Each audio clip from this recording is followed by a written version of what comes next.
ways to think like a 21st century economist. So she's trying to forget about what all the economists have been talking about last century and trying to give a completely new twist to it. And her main thing is this donut, which, as you can see, is the greedy bit. And she's got two main concepts which you'll come to in the TED talk. But basically is we don't want to be inside the donut because it's a shortfall. So many people in the world are poor. They don't have a political voice. There's no equity and housing, no food. And we need to have an economy which takes people from there into the economy, which is safe and just for humanity. But we don't want to go too far out because then you hit against the problems of overshoot of pollution and freshwater withdrawal on land and so forth. So we've got to have, so that's, if you like, her model, and we'll talk about that in a minute. That was just as an introduction. So this is the talk she gave a year ago. It was in Athens.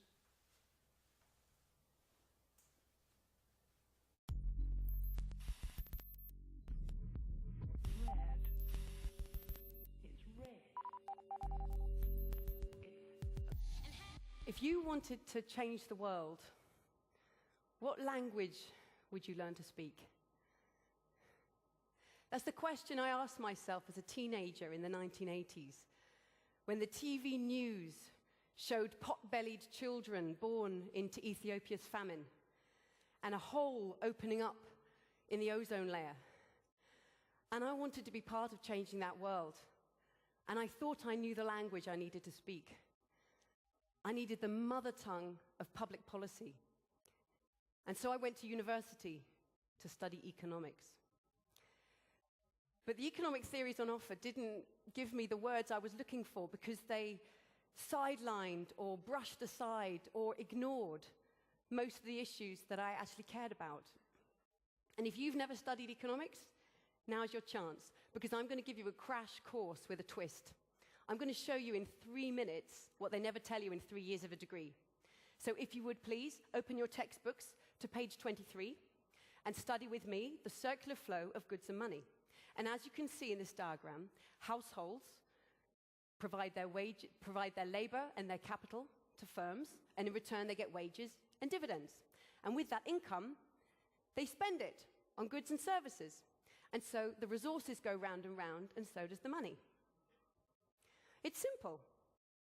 And it's important because this diagram is at the heart of macroeconomic analysis, and it's the basis for measuring economic growth.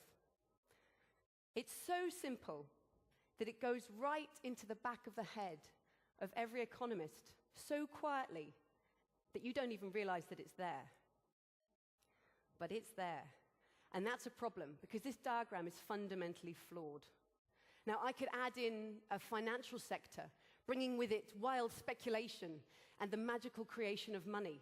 And we could watch it wreak havoc in the real economy. We could add in a government sector and talk about taxes and austerity and the damage that you can do. But even without adding in these two sectors, there are 4 fundamental flaws with this diagram.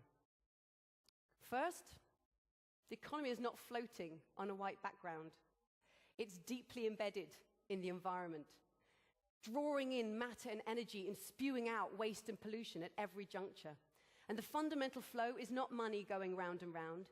It's energy coming in from the sun, hitting Earth, fueling life, and some of it bouncing back out into the universe. And it's up to our ingenuity to capture that energy and put it to use. Second, anybody who gets kids up in the morning and off to school knows that not all work is paid. The unpaid caring work of parents raising kids, the next generation of workers, is at the heart of family life. But it's almost completely ignored by mainstream economics.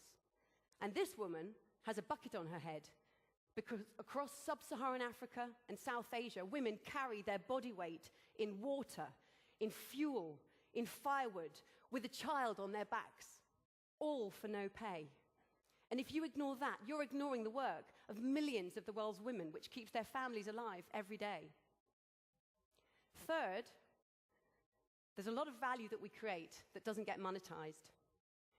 We love to cooperate and collaborate with no money changing hands. If you babysit for me tonight, I'll feed your cat at the weekend. Does that sound trivial? Okay. How about we go online and create the world's biggest encyclopedia ever for free? How about we deliver world-class education to any student in any country for free, online? If you ignore the power of the collaborative commons, you're ignoring one of the most dynamic and disruptive parts of the modern economy. And fourthly, those happy households getting wages and dividends hasn't really turned out like that. As we know, in most high-income countries for some decades now, ordinary households have seen their wages stagnate, while just a tiny few have got high wages and high dividends and rents. In fact, these households are worlds apart, and so too are the firms, with a gulf between local business and global corporations.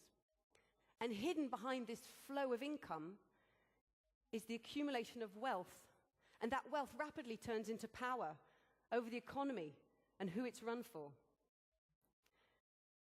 So if you take these 4 critiques to your typical economics professor, what will they say? Environmental externalities, well spotted. But you can study those in an optional paper in the second year, if you like. Unpaid care economy? That sounds a bit feminist. And as for wealth and power, I think you actually want the politics department. I mean, all these critiques, they're interesting, yes, but they're distracting us from the real concepts we have to master, which are utility and efficiency and growth. And the complexities, they get in the way of the modeling and the maths that economists love to do, because it turns economists into scientists. So, can we just use this diagram anyway? Well, that's why I threw away my economics textbooks, and I walked away from economics, and I immersed myself in real-world challenges. I spent 3 years working in the villages of Zanzibar with entrepreneurs who had to earn their living with nothing but their wits, the forest, and their community. I spent 4 years at the United Nations in New York, and I witnessed the bare-faced power that would stall global negotiations. And then I became a mother of twins, and I spent a year knee-deep in nappies, immersed in the bare bum economy of raising infants, and I got gender like never before. And then I worked for Oxfam for a decade, campaigning to tackle climate change. And I met farmers in southern Africa whose harvests had just turned to bare soil because the rains had never come. And from all of this, I realized the obvious, that you can't walk away from economics, because it's all around us. It's the mentality that our societies are run by. And so I decided to start walking back towards economics, but to flip it on its head.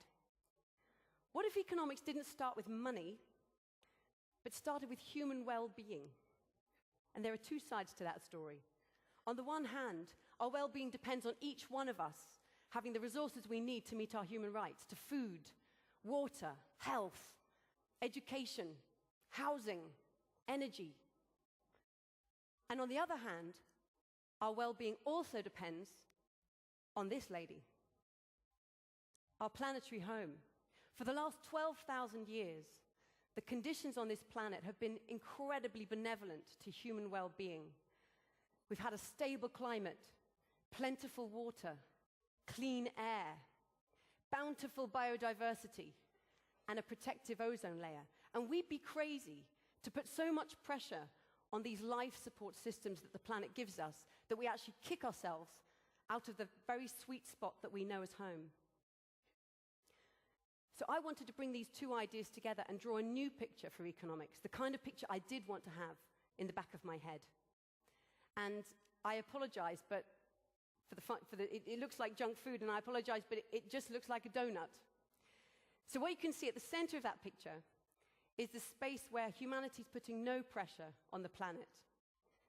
But with 7 billion of us alive today, that would be a place of death and destitution for millions. We can't meet our human rights without using the planet's resources.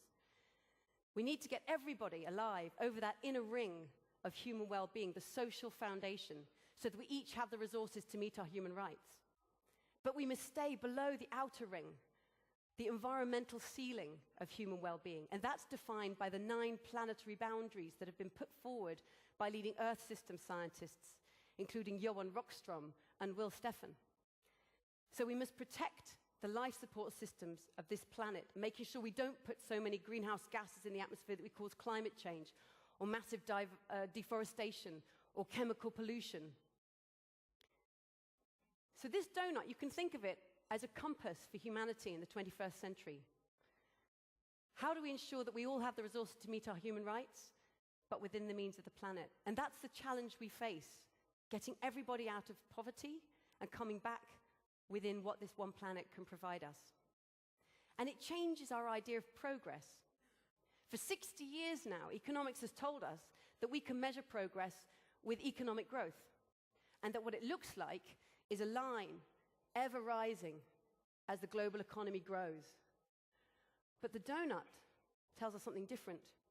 It tells us that progress looks like balance between using resources to meet our rights and protecting the planet's life support systems. And if it's that balance that matters, then the fundamental question is, where are we now in relation to that balance? Well, the answer is not for the faint-hearted, because as you may well guess, we are outside of those boundaries on both sides.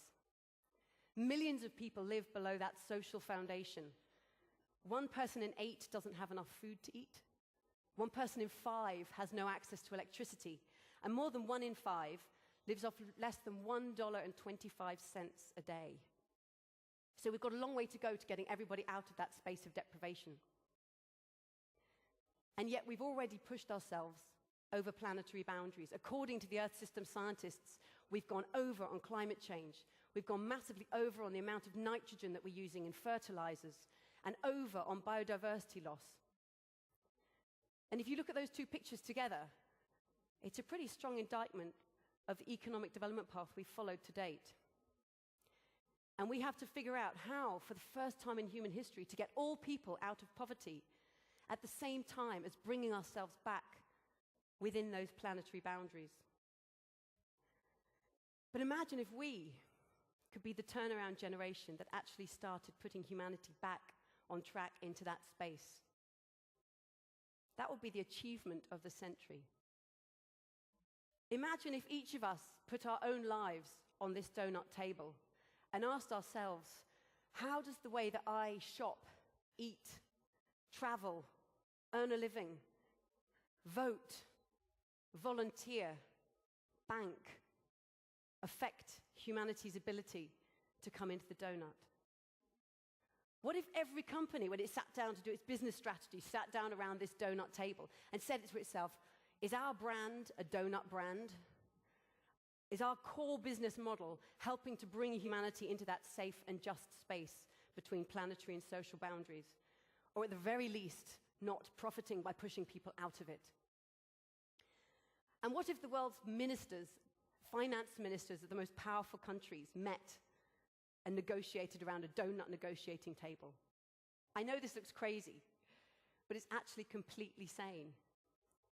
Those finance ministers should be asking themselves, how can we create a global financial system that doesn't profit by undermining and destabilizing human well-being, but actually serves society and the economy and our common interest? And there's a lot of common interest that we need to work on between now and 2050. We've got a growing global population. We've got 3 billion more people expected to join the global middle class by 2030. We know we're facing impacts of climate change, of water stress. I mean, we need a generation of policymakers coming through who are really equipped to take on this challenge.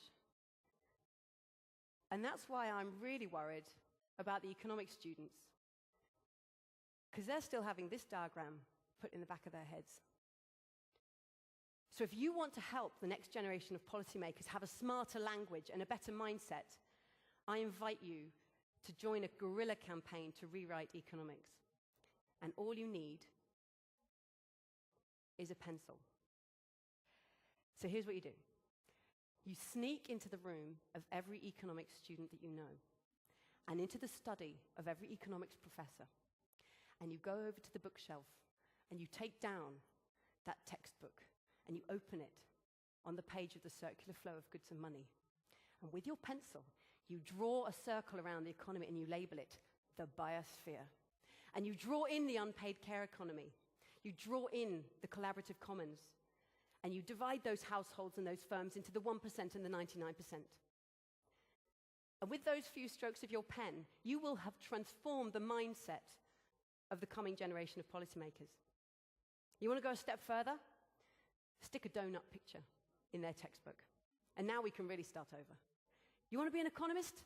Fantastic. Leave money aside for a moment. Let's talk about human well-being and what it takes to achieve that. That each of us has human rights, and that takes resources. And let's talk about the planet and the life support systems that keep us alive. And once you've got those fundamental values in place, now your task as an economist is a crucial one. We need you to design the markets, the regulations, the financial system, the public services that will help bring humanity into this safe and just space between planetary and social boundaries. Imagine what a transformation that would be. Now, you might be thinking, this planetary scale, isn't this too big for economics? Not at all. This is a scale whose time has come. Back in ancient Greece, Xenophon coined the term economics to mean household management. And he was literally talking about a household, a single household. But late in his life, he raised his sights to the next level up, the city-state. And he recommended policies for the economy of Athens, his hometown. 2,000 years later, in Scotland, Adam Smith raised our sights a level again, to the nation-state. And he asked, what makes the economy of one country thrive while another is stagnating? Today's economy is 300 times bigger than the one that Adam Smith knew. And it's banging into the biosphere, with the impacts ricocheting back on us. If Xenophon and Adam Smith were here, I think they'd be laughing at us. They'd say, get with the times, folks. We moved from the household to the city-state to the nation-state. You've got to take the next step. Yours is the era of the planetary household, and you need the economic thinking to go with that. And I think that's the most exciting task for this generation of economists. What is the economic thinking for our planetary household? So I invite you, if you want to help transform the next generation of economics, get busy with your pencils. And if you want to help every future economist, offer them a donut. Thank you.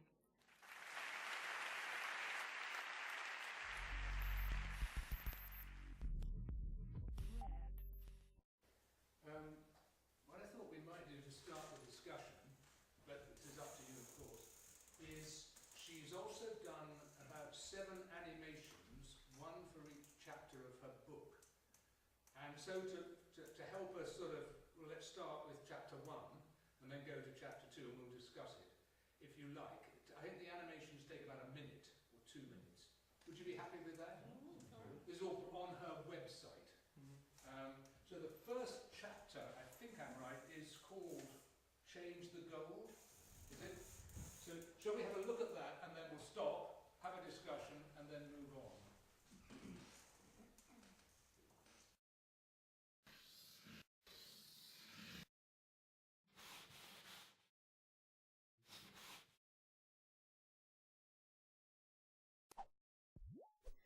In the 20th century, economics lost its purpose and started chasing the false goal of GDP growth. In recent decades, that has pushed many societies into deepening inequality, and it's pushing us all towards ecological collapse. This century calls for a new goal, meeting the needs of all within the means of the planet. In other words, it's time to get into the donut, the sweet spot for humanity. But that's no easy task. Today, billions of people still fall short of their daily needs, from food, housing and energy to healthcare and education. And yet collectively, we've already overshot our pressure on some of Earth's most critical life support systems, driving climate change and the breakdown of biodiversity. What we do to this earth in the next 50 years will shape the next 10,000. So let's replace that last century goal of endless growth with the goal of thriving in balance. And if we're to have half a chance of getting there, what economic mindset would be fit for the task?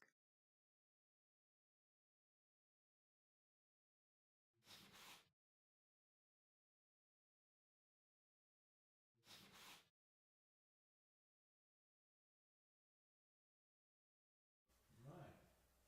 Who would like to start the discussion? Okay, well, it's changing the metric that we use to measure the progress, and this has been GDP, but there are other means of doing this. The United Nations has another one which is called, I can't remember what it's called, is it, anyway, UDI, something like that, but what it takes into consideration, it takes in consideration the GDP because it is a measure of the economy, but it also takes in consideration life expectancy, which then is measuring health facilities in various countries, and it's also measuring literacy. So that's two other factors. So we're looking at the GDP, we're looking at literacy, and we're looking at life expectancy. So that's a good start in the right direction. Yeah, human, is it HDI? Human Development Index, I think that's what it's called, isn't it? Yeah. I think so, yeah. And I think there's been some other indexes which have been used around, the so-called happiness index, which I think even David Cameron came up with. That disappeared onto the back shelf somewhere. But that's one of the ones to look at. And by some of these measures, in fact, when you actually look at the countries in the world, I think the one that scores the best, I believe, is Costa Rica. Costa Rica works extremely well. They have a low GDP per capita, so in terms of that part of the economy, it's very low. But on other aspects of it, they do extremely well. I believe most of their energy, 99% of their energy, I think, is renewable. So that's one particular aspect. So they're not actually infringing the planetary units, or limits rather. Trying to think of some of the other countries. I mean, the Scandinavian countries do fairly well, I believe, in that score. Again, they tend to concentrate a little bit more on the welfare. So that's one particular part of what she was talking about.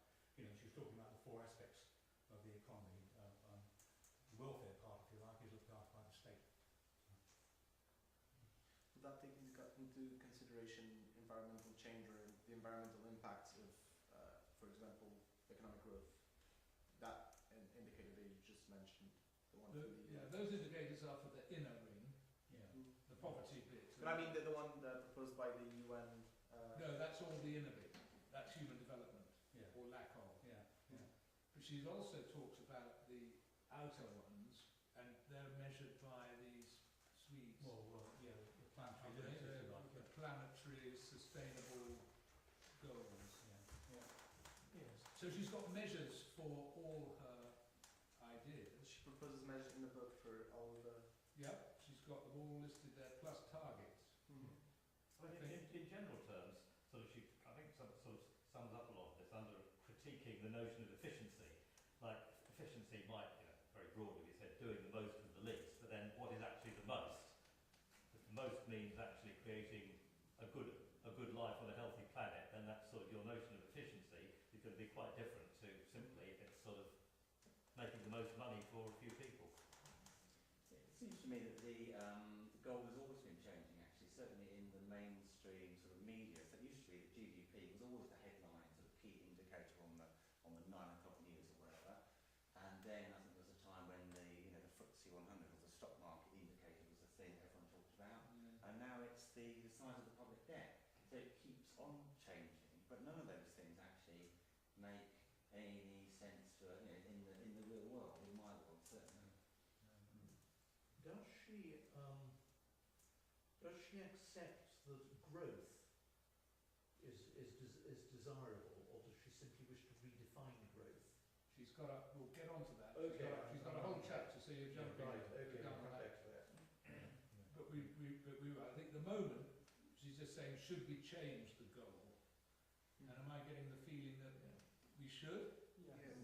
And for example, one thing I was commenting with Alex the other day is that, for example, this move by, for example, Donald Trump when he decided to step out of the Paris Agreement, if you take into consideration only the real state of the economy at the stage, okay, maybe putting him out of the agreement will bring more jobs, will create more GDP in a very short term, but that will bring environmental consequences in the long term, and is not taking into account the other areas. For example, in the clean energy, this is probably going to grow a lot in the next 10 years. So in the very short term, is looking for probably a marginal growth of GDP. If you take everything else into consideration, it has a massive loss. But if you take only GDP growth in a very short term, then you have some sort of increase in GDP, and that is the pretext why he decided to jump out of such an historical agreement.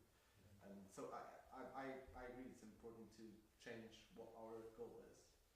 I think that leads to another issue, which is whose goals are we talking about? The Trump election and his subsequent policy and appointments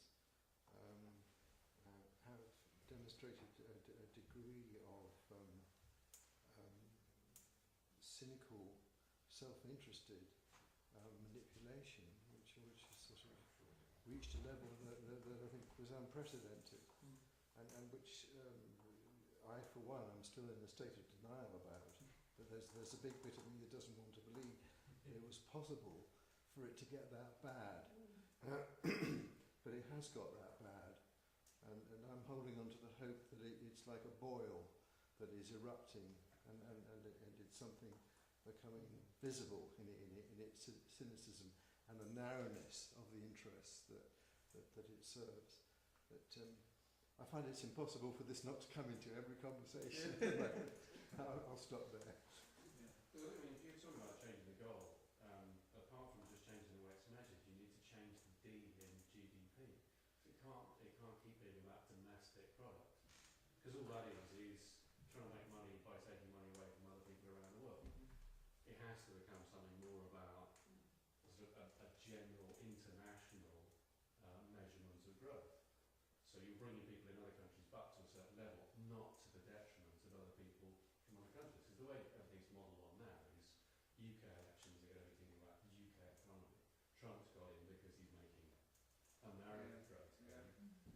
Okay, Macron's now saying make the world great, and that's what you need to do. You've got to change the way the whole thing is measured so it's fair. But it's going to be difficult changing. I mean, the Bank of England and the Treasury, all they can think of is GDP. I mean, that's what they talk about, and all their decisions are based on, is there growth? I mean, it's going to be a kind of mindset change, isn't it? And the whole Brexit thing, I mean, only yesterday we were saying our growth is going down, and European growth is going up. So it's the endless comparison as whether Brexit will work or not is based on growth. Yeah. This. So it's like just plugged into that in such a way. So how on earth are we going to unplug? Well, I mean, her view is that we just need these new young economists just to say there's a new approach. But I mean, do we need growth per se? Well, we're going to come on to that. She's got a superb chapter on that, and it's chapter 7 or something. Okay. Shall we move on to the next one? Tell a new story.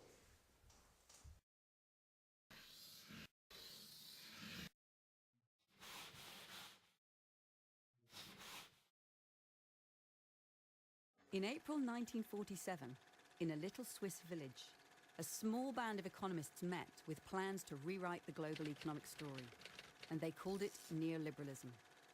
Their method was ingenious. They described each economic actor with a set of such powerful traits that the rest of the script almost wrote itself. In the 1980s, when their laissez-faire story was finally put on the international stage, the plot was loaded from the very start. And so for the last 40 years, we've been told that the market is efficient, so give it free rein. That the state is incompetent, so don't let it meddle. That trade is win-win, so open your borders. That the commons are tragic, so sell them off. That society, well, there's no such thing, so ignore it. And that the household is domestic, so leave it to the women. With such a cast list, the triumph of the market seemed almost inevitable, and it's been driving us into social and ecological crisis. But we were also told that finance is infallible, And that was so clearly disproven in the global financial crash that it's called the rest of the story into question too. It's time to ditch this outdated neoliberal script. We need a new economic story that's fit for the 21st century, one that puts the economy in service to life. So how should that story begin?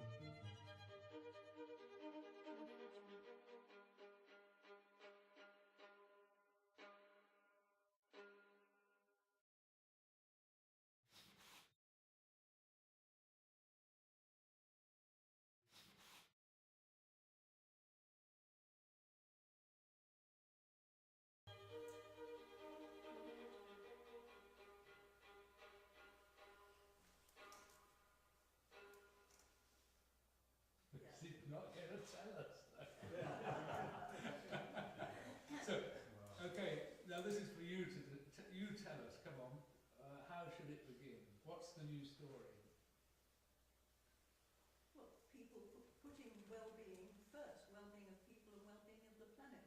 And there's this wonderful book called Utopia for Realists, which is all about this. And I recommend it to everybody. Utopia for Realists. And it's showing all the different things, the different ways of doing things.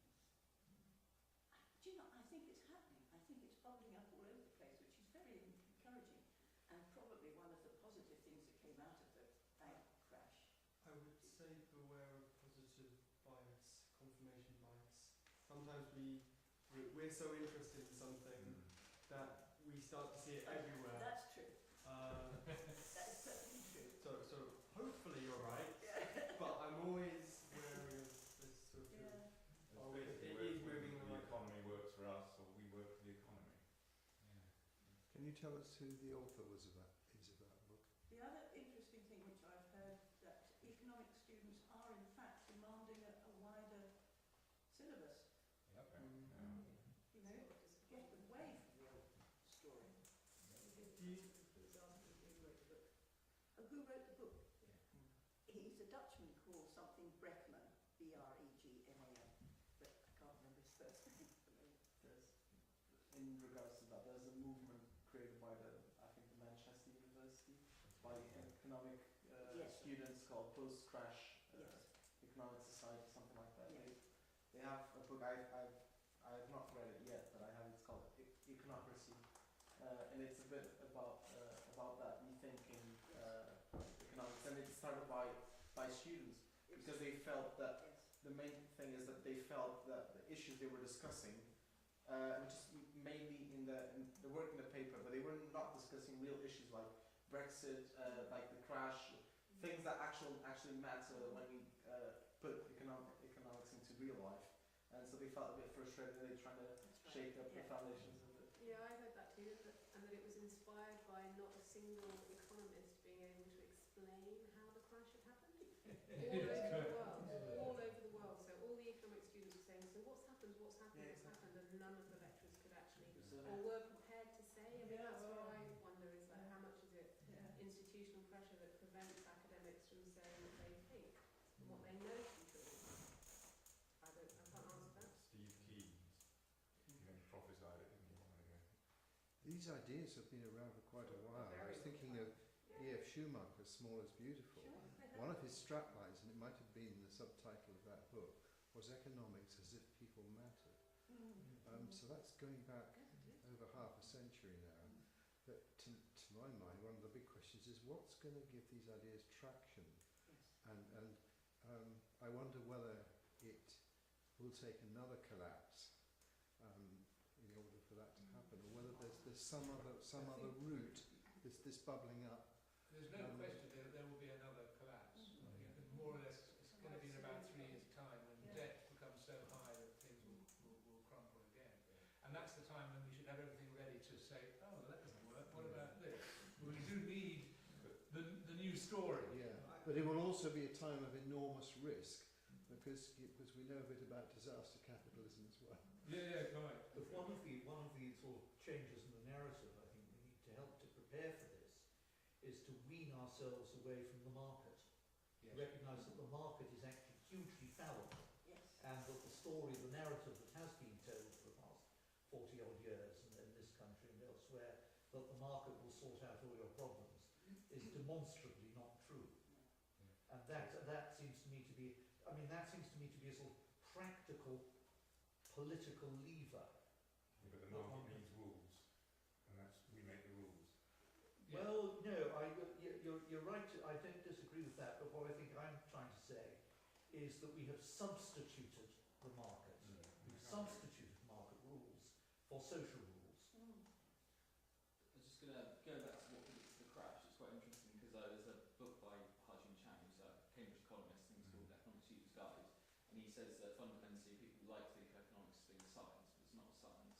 You can't, they come up with these complex kind of mathematical formulas and algorithms they think can predict everything that's going to happen. But realistically they're just nonsense because you can't predict it. It's almost a blend of art and science. Like we talked about the kinds of psychology of people's behaviour and how they react to things. And you can't predict that using maths. People are too complex for that. So the idea of trying to predict the function of economies based on maths alone might work mostly for numbers, but it doesn't work for human agents amongst that. But also, I think, there's a stepping stone maybe towards kind of this idea of Doughnut Economics. Neoliberalism as an economic thing, in my mind, as a young person, just doesn't work. I just don't think it functions as an economic model. The whole idea of the market is infallible, it can't do anything wrong. Well, fundamentally, the market has human actors behind it. And just like us coming from a medical background, we have the General Medical Council, which oversees what we do, and if we do wrong, we'll be punished for it. The idea that a bunch of other professionals in the financial industry or bankers are somehow completely perfect and can do no wrong, the market can do no wrong, I think it's frankly laughable. These are human beings who have their own faults, they admit their own mistakes. One of them, you can argue, is greed on a massive scale. And they've said, like, if you, from what I've read, like derivatives and stuff, they put all this money into derivatives and invest in them and buy them. They don't have a clue how they work. And I've spoken to one of my friends who's going into, I think, stockbroking, and he's my friend, but he's not a charlatan. The whole idea of, I'm going to sell something to you. We've got this recorded, by the way. I always thought it to his face. The whole idea of I'm going to sell something to you and I'm going to tell you how much this is worth, whether or not it's actually worth that doesn't matter. As long as you think it's worth that and you buy it for that, I make profit, I don't mind. I think that's an incredibly cynical way of doing business. I call it a rip-off. Yeah, it's a rip-off on an industrial scale. The idea of selling something to someone knowing that it's not worth it, but as long as you can convince them, as long as you can trick them, you make money.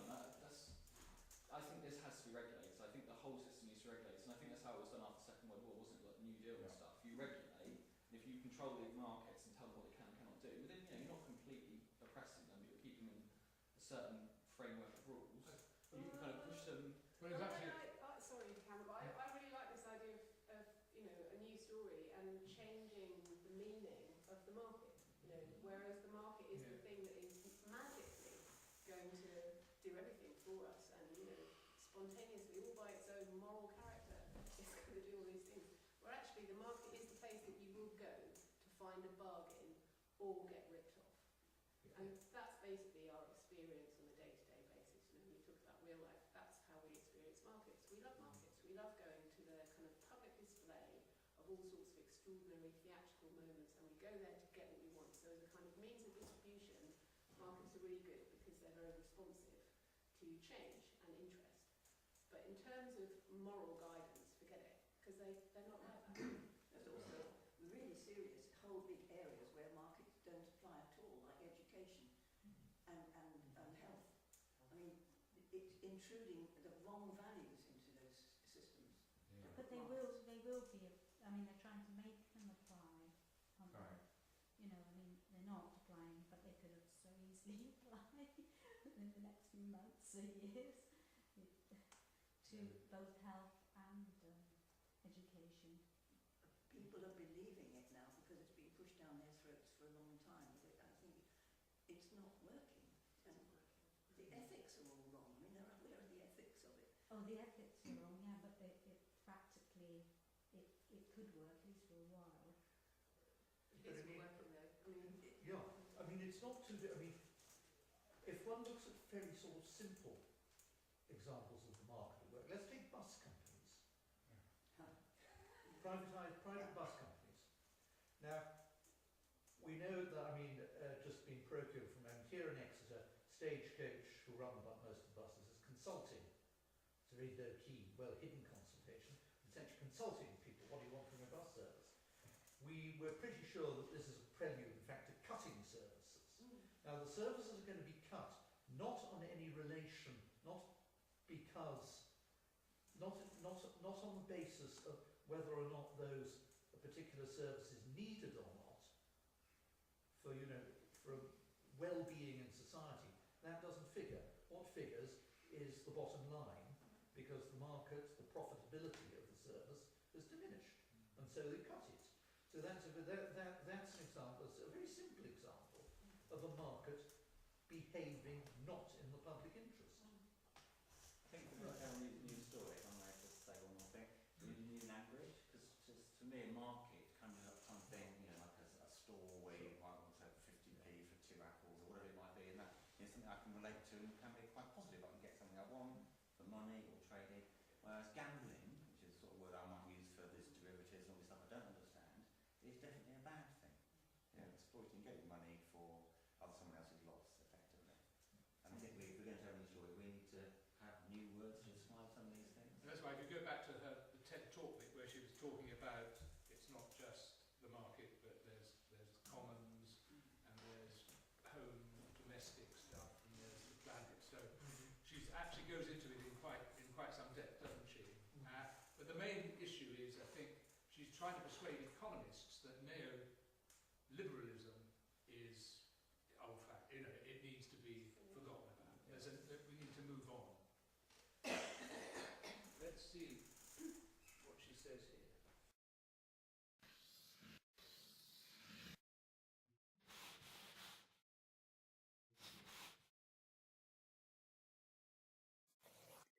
Who does economics tell us we are?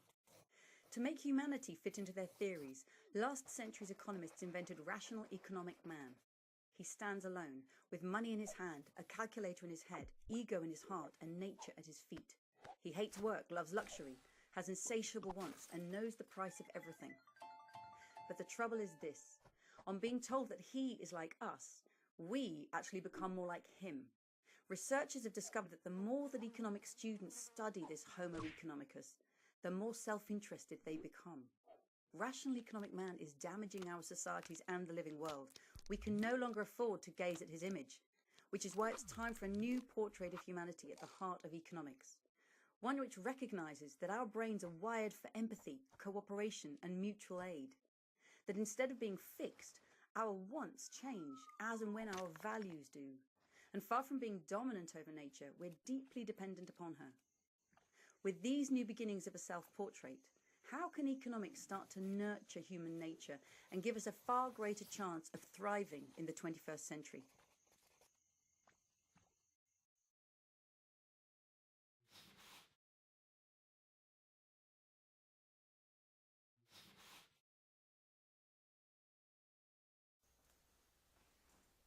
Anybody disagree with that? I can't quite remember what the other arguments were in that chapter. Can you? Well, I think she's focusing on the inner ring. You know, Yes. that we have to provide, you know, things like fresh water and all of the things that form the social foundation.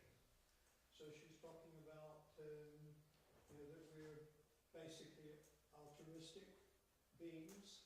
You know, that isn't reflected in the economics that's present today. I would argue that when people are put under pressure or like traumatized, or people will get more aggressive, they will. I believe if you've got all your basics sorted, if you've got a social foundation sorted, yes, people will be altruistic and they will be kind and good and better people. But if you don't have those social foundations, you're more likely to limit your view of who you are, in terms of it might be you, your immediate family, that's who you care about. Other people, you're more likely to steal from, you're more likely to push them, and you won't care so much about the environment because you have immediate needs that need to be filled, and aggression can be used for that. So in a way, yes, we are built to be empathic, but there is also self-image, and we do get into black and white thinking. So this is good, this is bad, and we sort of define who we are by the people we surround ourselves, but we sort of limit ourselves in that sometimes.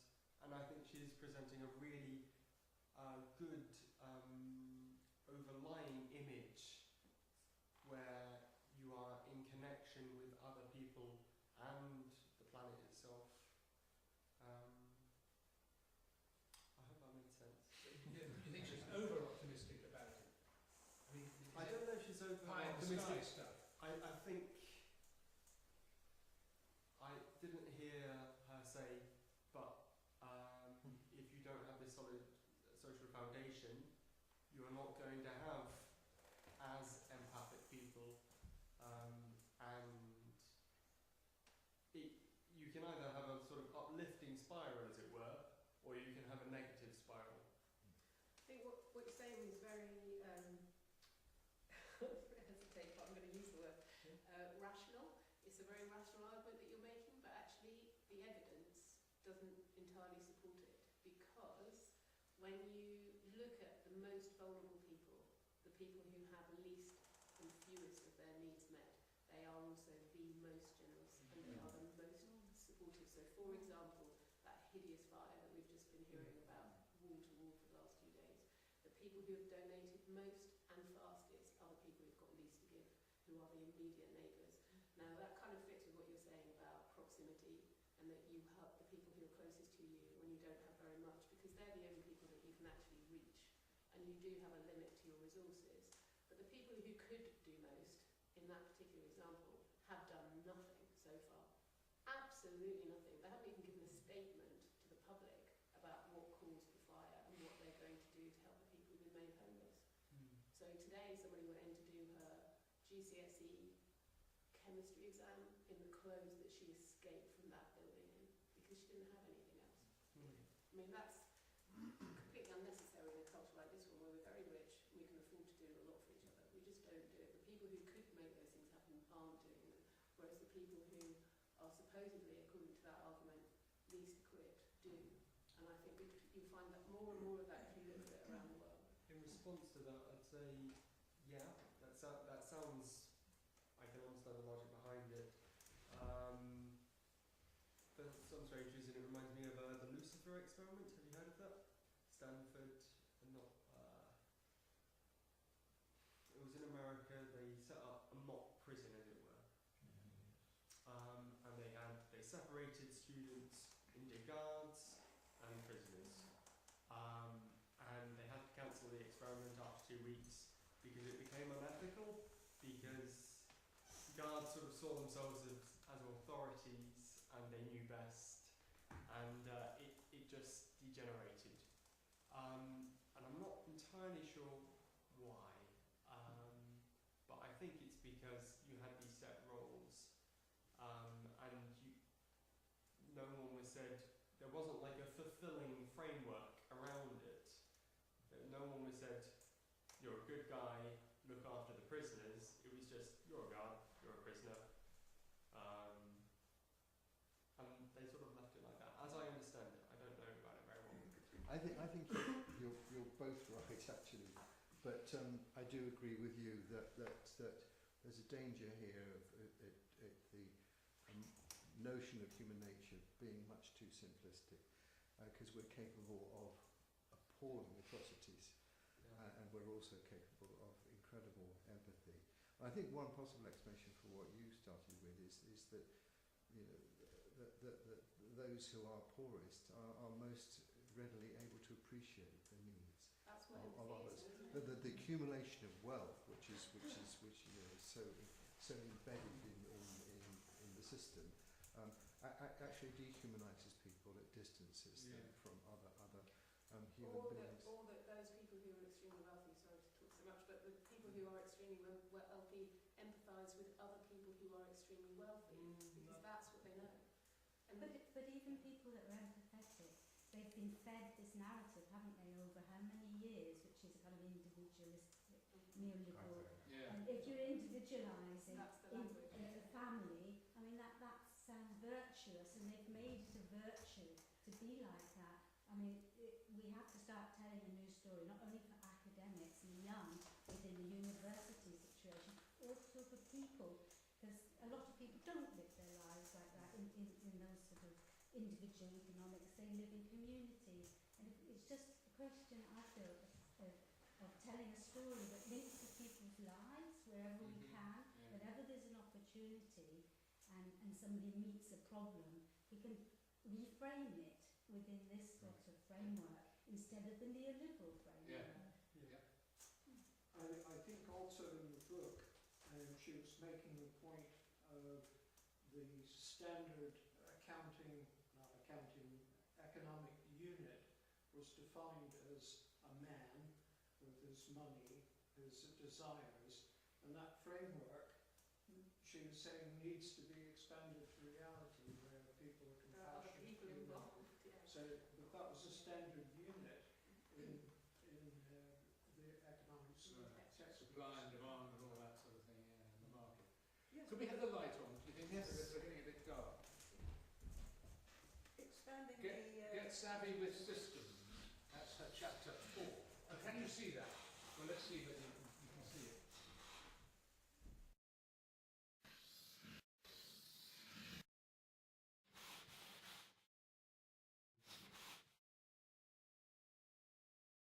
In the 19th century, a determined bunch of economists wanted to make economics a science as reputable as physics.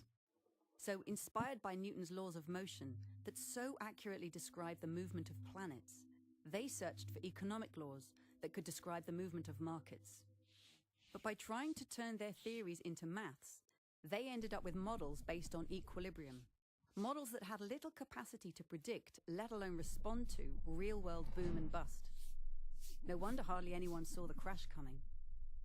It's time to ditch the physics envy and embrace economic complexity with its spiraling feedbacks, emergent trends, and surprise tipping points. Through this systems thinking lens, we can start to understand our ever-evolving world, from the rise of the 1% to the collapse of ecosystems. And that's why 21st century economists won't think of themselves as engineers controlling the levers of the economy, but as gardeners, tending to and shaping the economy as it evolves. So let's take off the hard hat and put on some gardening gloves. It's time to get savvy with systems. And the question is this: how should that economic garden be designed?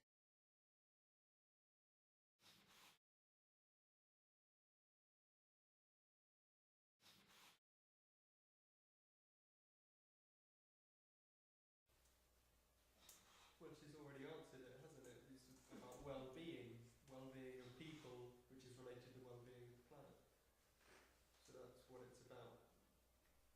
But there's all the economic modelling that will need to be done in a way which uses all these the system, the knowledge about systems and so forth. Maybe in avoiding the next crash, is nobody so arrogant about understanding of economics, because she's kind of the point kind of already spoken about there, and like I mentioned earlier on, if you can't predict it, I think it's too complicated. There'll be plenty of people out there, I'm sure, who will say there's no crash coming, we've learned from the mistakes of last time, but it could be well on the horizon. It kind of feels as if without kind of effective regulation and significant changes since the last crash, there's no reason to think that one wouldn't be on the way. So you kind of think, well, actually, if you regulate it appropriately, you might be able to stop that, but in the meantime, stop saying there won't be another crash, there won't be another crash. That's precisely what people were saying prior to the last crash, and all of a sudden, global markets fell through the floor. So don't try and predict what you can't. Well, one of the things I think I've seen from English is saying is that the interdependence of all factors of the system means that there's no such thing as an externality. Right. You can't isolate sort of economic factors and sort of say that everything else is irrelevant. Ecological, social, whatever, any factor you can actually identify will feed into the system. If you think what a model is, it's a simplistic version of a reality. So if you cut all the things that are inconvenient, you come up with this beautiful model that fits exactly to what you think it's the reality, which it simply is not. It doesn't take into consideration things that people actually value. When you're buying something, you're buying, for example, at something as a gift because you want to give it to your girlfriend because that has a meaning, and because and when someone who's producing that same good, it has to take into consideration paying their employees.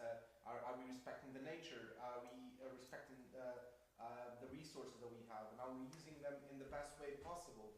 So there's a whole lot of things, but the models only focus on the transaction from A to B, or the way that the product comes to that store. So there's a lot of things that are completely cut outside of that model, and therefore the model is just not right.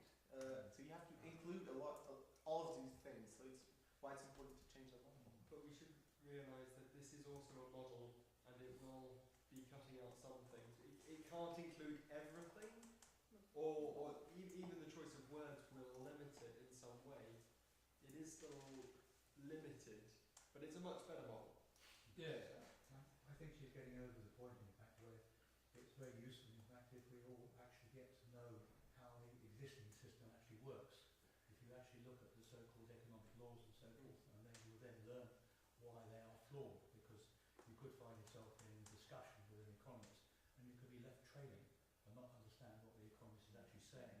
So it is very, very useful to actually learn. This is one thing which I've been doing since I've been with Positive Money, is actually been learning standard classical economics. And that way you then understand what is wrong with it.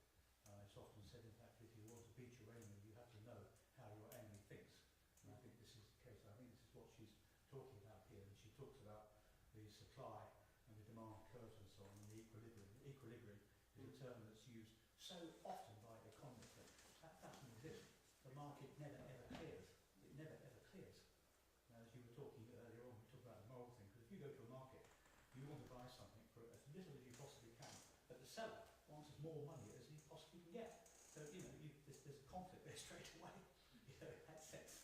But I think that's what she's talking about, is get to know the system, and this is what Positive Money does. Positive Money actually is a tool of education, if you like.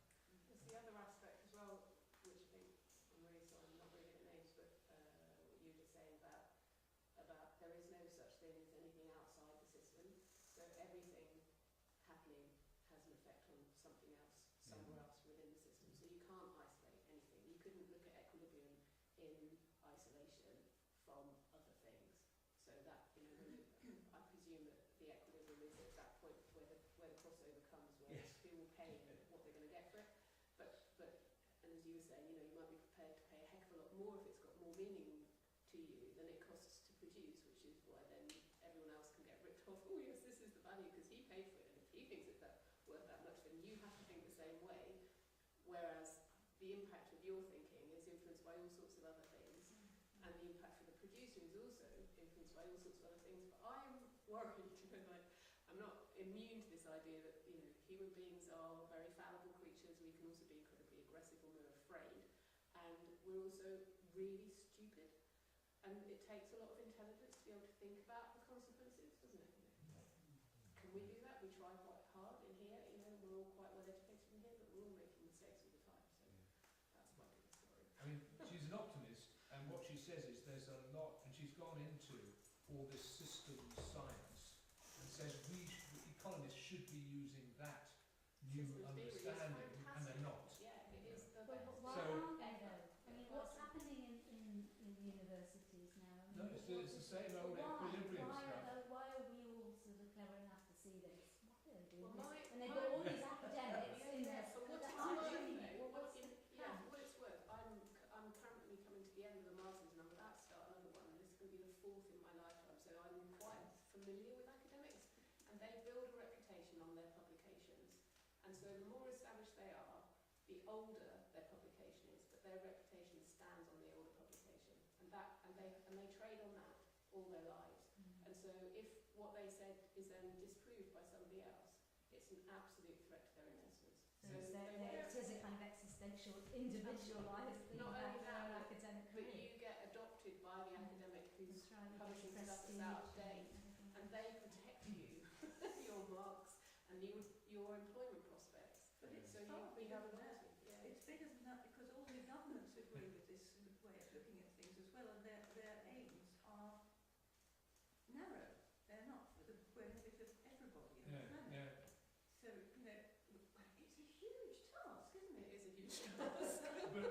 what she says is, you can't fight it. You just ignore it and move on. That's her feeling. Okay. And what we need to do is get the young economists to The just next start generation. thinking in a different way. You won't get the old ones to. No, the older ones can't.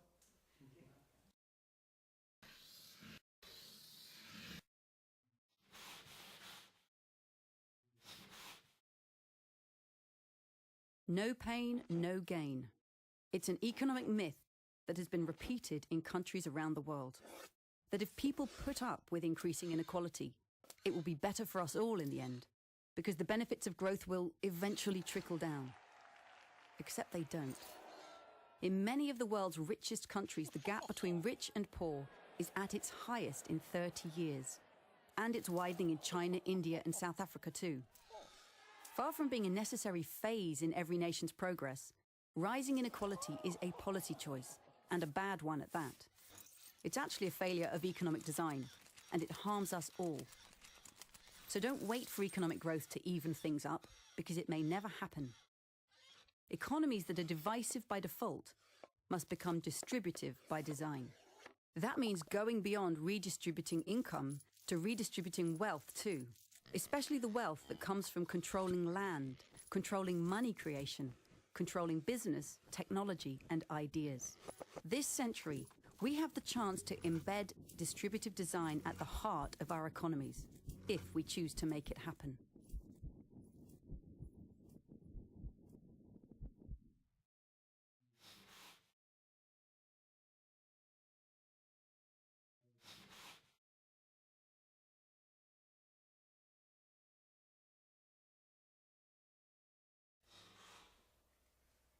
That looked very like a beehive at the end. Yeah. Well, certainly that's what positive money would say when it comes to the economy and wouldn't it? This fits in very well. Inequality is a necessary function of the monetary system. Yeah, at the moment. Yes, at the moment. Yeah. Just explain that, just for people. The fact that 97% in sort of a lot of economies of all money in circulation is created as debt by commercial banks, i.e. as loans with interest attached, inevitably means that all transactions have to generate a sort of higher fee for the use of money. Everyone who uses money is basically paying a higher fee on it all the time, and the higher fee goes to those who sort of own and control the banks and their sort of hench persons in the economy. So there's always a tendency for wealth to be more and more concentrated as the money supply expands more, and therefore more reliant on debt, to be concentrated in the hands of a few. So this is sort of the basic reason, according to this premise, why the 1% or the 0.001% are becoming sort of much more obviously sort of economically separated from everyone else. I've heard that described as the tendency of capital to consolidate, is that right? Well, quite, I mean, it's Yeah, Karl well, Marx. that's His exactly what it is, yes. That is what it is. Yeah. But it's sort of, yes, But it's on I'm a not global scale now. Yeah, because of an increased globalized financial system, especially since the 80s. In a way, that's a good thing, though, isn't it? Because now it's a global problem, so now we need a global solution. Yes, it may turn out to be a good thing, yes. I just wonder, because obviously the donut, I think, is the aim of where you should be, between kind of meeting those kind of basic needs, but also not overstretching your means. I haven't read the book. Does she actually describe how you get to that? Because she's effectively set the end, hasn't she? This is the end, to achieve sustainable living on this planet for everyone on it. Does she actually kind of put forward any ideas as to how we go about? How would she say, or modify the current system, regulate banks, financial sectors, progressive taxation, stringent environmental legislation, green energy? All of these things would slowly but surely tick off some of the things you're getting at.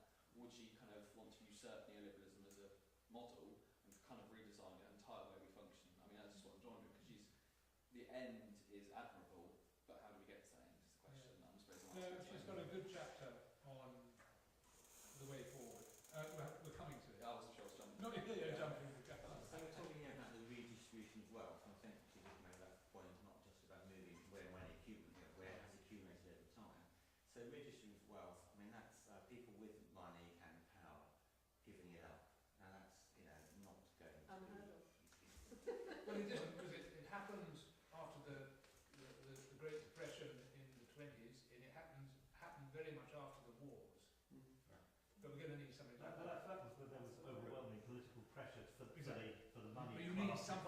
compromised. But you need something like that. They compromised as much as they had to, and then sort of eventually they didn't have to so much anymore, and so they didn't. Yeah. But so yeah, it's going to have to be a crash. I was thinking more French Revolution. Yeah.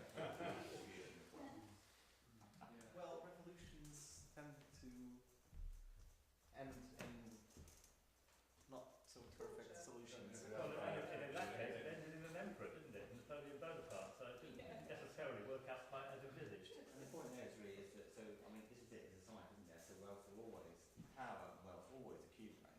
It's just a question of how often you take it down and redistribute it. And That's there's what we haven't done.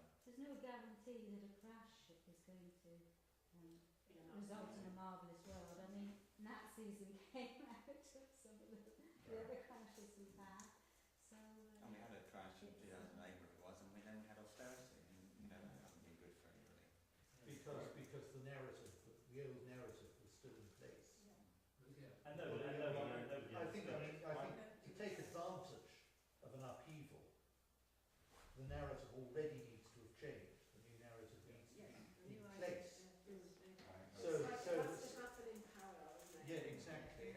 Well, indeed, almost So hopefully before. this is part of the parallel. Yeah, right. Well, we had a TED talk by Wilkinson, you remember, who's the great UK sociologist, that shows that even rich people have a better quality of life in a more equal society. They just don't think they're going to.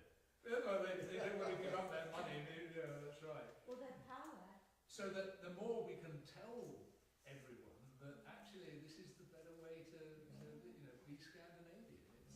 People are happier. Well, there was a paper, wasn't there, written by Kumov, I think, of the IMF, in fact, who actually said that inequality, rising inequality, was bad, actually, for overall growth. This was actually brought up. If you take extreme cases of inequality, take a case, back in 1917 in Moscow, in Russia. That was the situation, the French Revolution. All these came about through massive inequality. So you get inequality, gets to a particular point, and people will say, enough is enough, and the whole world will explode.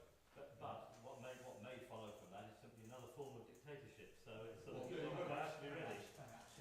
But what's quite nice is she's not just talking about the economy being redistributed. There was other things as well, wasn't there? I mean, she was talking about Wealth and power, she said. wealth as well as income, certainly.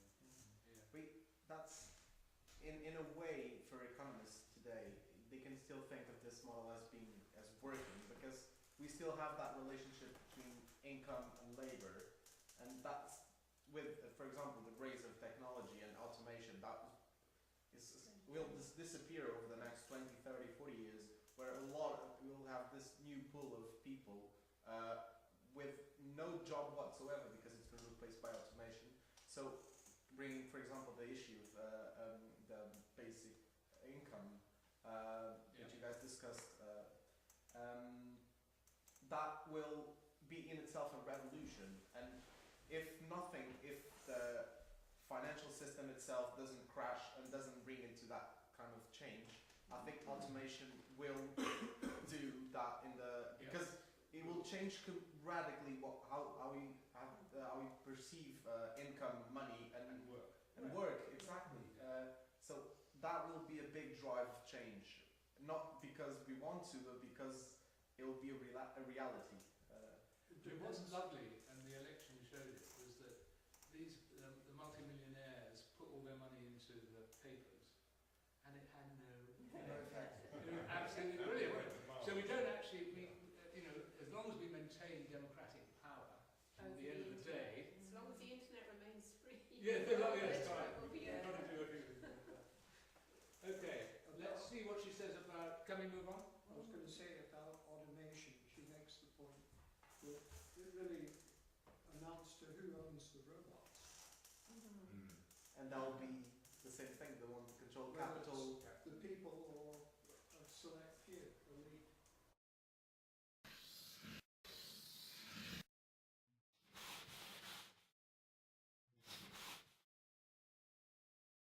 For 200 years, industrial activity has been based on degenerative design. We take Earth's materials, make them into stuff we want, use it for a while, and then toss it away. Take, make, use, lose. It's a one-way system that runs counter to the living world, and it's devouring the sources of its own sustenance. Economic theory has told us not to worry, that more growth is needed so that nations can afford to clean things up. But at the global scale, that's simply not true. And the effects are destroying Earth's life support systems on which we all fundamentally depend. We can't wait for growth to clean things up because it won't. We need to turn today's economies, which are degenerative by default, into ones that are regenerative by design. Ones that run on renewable energy, that turn waste from one process into food for the next, so that things are never used up, but are used again and again. And in all this, the 21st century economist's role is a crucial one: to harness the potential of business and finance, of the commons and the state, and of human nature, to unleash this regenerative future.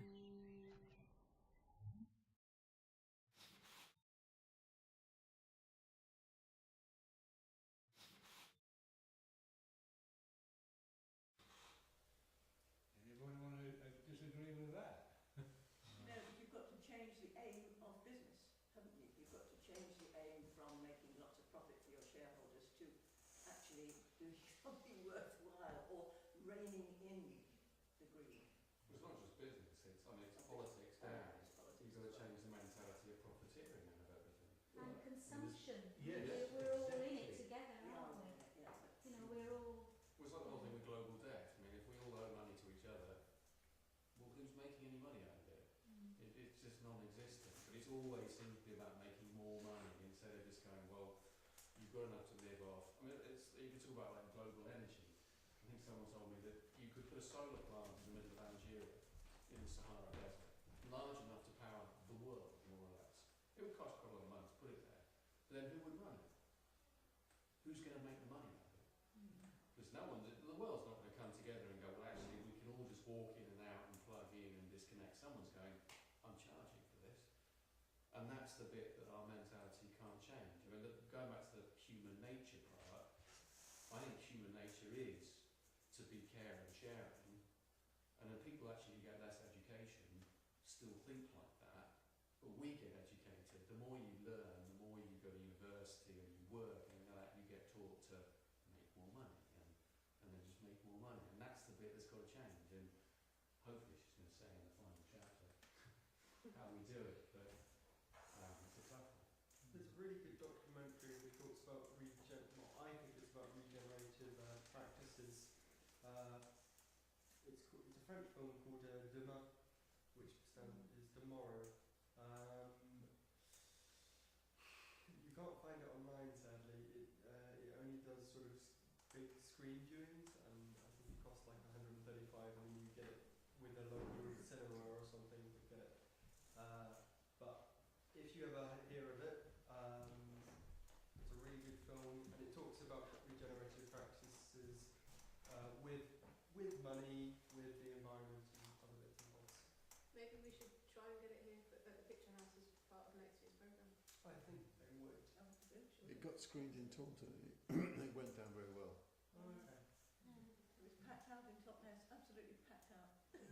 Could you send me the details then? Yeah, I'll Email them. send you We'll see what we can do. Right, so we're all agreed on regeneration is how. Now, she hasn't got a animation on chapter 7, which is be agnostic about growth. And fascinating. If you really are into economics, this is absolutely fascinating because she says the problem is no country has ever ended human deprivation without a growing economy, and no country has ever ended ecological degradation with one. And she says, so there's this problem that we've got. And so her catchphrase is, we have an economy that needs to grow whether or not, that's what we have at the moment, whether or not it makes us thrive. And instead, we need an economy that makes us thrive whether or not it grows. And she says actually the growth is irrelevant as long as we do our donut, get everything into the donut. Maybe it'll grow, some bits will, some bits won't. She says, really, we shouldn't be worried about it. And she's got this, you know, this is the growth, which most, she says, any economist will tell you this is what it's all about. But she says, actually, in human nature, like a tree or a human being, rapid growth spurt when you're a child, and then you actually have a period where you're an adult, and you're not growing, but you're producing and you're, you know, Consuming. Yeah, and then you tail off. And she says we don't actually know where we should be on this graph, but certainly this is just the first start. And because you can't have exponential growth in the world. So it's a nice chapter, and if you like, it gets over because she's actually said, well, we don't know whether we need growth or not. And in some ways, it's not a question worth asking. It's not necessary. Well, it shouldn't be necessary to have growth. Well, she's saying it may be. Well, no, you have to get to a sort of an efficient... For some things, you see, in some bits of the economy, almost certainly in Africa, you will need some economic development. Well, when you look at business reports about companies and you say, well, the company hasn't grown this year. Well, who cares? Yes, that's right. I mean, as long as all staff got paid, yeah, they pay for all the goods they purchased, why do they need to make money? They're producing a good product. They make a profit because the shareholder has to make it gets a bit tight to time, but I think one of our problems in the West is that we don't want to think about the end of life. Now, I certainly don't, you know, I've been raised brought up here, I don't want to think about the end of my life particularly. I do from time to time just as a good practice. But I don't like getting older, you know, I don't like the way that my body stops doing the things that it used to be able to. And who would? And I feel a bit like, you know, that tailing off at the top is about saying, okay, there has to come an end. And our life expectancy, if we continue using life expectancy as a measure of a good life, it's not actually a very good measure, because after a certain point, your capacity, I mean, your medics will know this much better than I do, but your ability to regenerate is nil. You know, you are just waiting to die. And we don't have a way of talking about that or think about that without it becoming kind of, oh, God, no, that's not true. So But, I mean, that's true of most of nature, and we've got to get our economic thinking to reflect that. So if we have growth, it's about new life. Yes. And that's only possible maybe if new you ideas, have new things. death. You can't have the new life without the death figure, and that's the bit that I think we shy away from. Right. Well, and then this is, I think, chapter saying what we should do.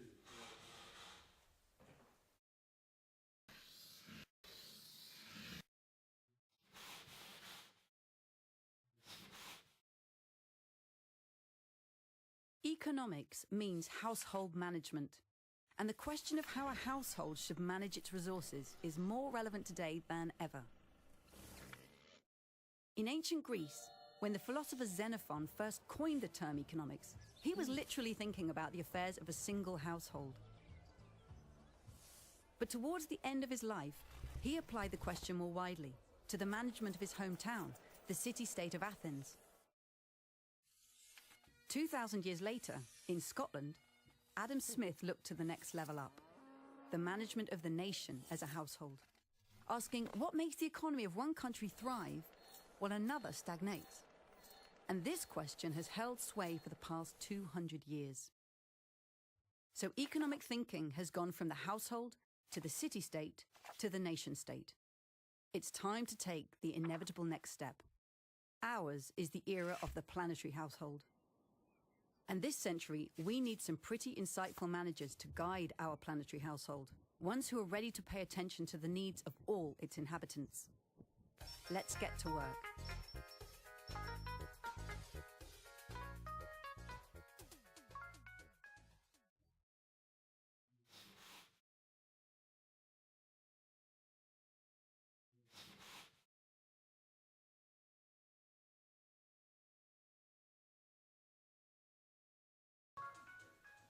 I'm not giving you as many. It's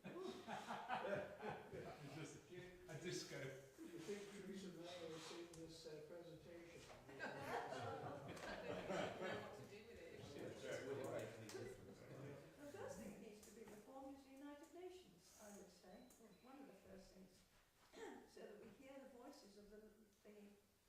developed world. Because being in the pocket of the highly developed nations for so long and imposing their values on everybody else. My little vision is that we have a rotating Security Council with people from different countries coming onto the Security Council, having a chance to put their voice and their side, their view of things. Yes, it's a nice idea, but I'm not sure I'm going to get it. I'm not sure, I don't say it's impossible, it's just I'm not particularly dewy-eyed about the goodness of some of the leaders, as it's so-called developing world, those bent as they come, some of them. And even developed as you need to make a sweeping all change. power corrupts, yes. Whoever's in charge everywhere. It is possible. It is possible. I remain optimistic in that sense. You've got one wonderful example, of course, is the Montreal Accord to sort out the ozone level. That's all the countries in the world actually came together and they actually agreed, and they've actually solved the problem that we will not have the hole in a few years from now. So they did actually get together. And probably the major challenge now, of course, is climate change. Yes. And it hadn't been for Trump. Forget about Trump, but the rest of the world is slowly sort of beginning to pull together. So, there is hope. Yeah, I agree, there's always hope, but I mean, climate change, I still think we're fiddling at the margins, frankly. I think until we completely change our attitudes to resource use, consumption, we're not going to really get that step change